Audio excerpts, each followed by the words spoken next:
वरळी अपघात प्रकरणातील कारची आता तपासणी करण्यात आली। फॉरेन्सिक टीम कडून कारची तपासणी झाली। अपघात प्रकरणातील आरोपी मिहिर शाह अद्याप फरार आहे। हिट अँड रनची ही केस आहे।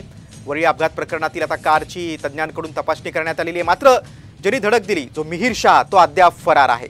या प्रकरणी आता पोलिसांनी चौकशी वेगात सुरू केलेली आहे। बारची देखील तपासणी केलेली आहे।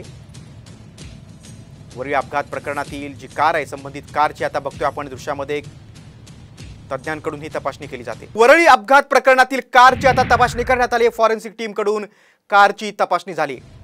अपघात प्रकरणातील आरोपी मिहिर शाह अद्याप फरार आहे। हिट अँड रनची ही केस आहे। वरळी अपघात प्रकरणातील आता कारची तज्ञांकडून तपासणी करण्यात आलेली आहे। मात्र ज्यांनी धडक दिली जो मिहिर शाह तो अद्याप फरार आहे। या प्रकरणी आता पोलिसांनी चौकशी वेगात सुरू केलेली आहे। बारची देखील तपासणी केलेली आहे। वरळी अपघात प्रकरणातील जी कार आहे संबंधित कारची आता बघतोय आपण दृश्यामध्ये तज्ञांकडून ही तपासणी केली जाते।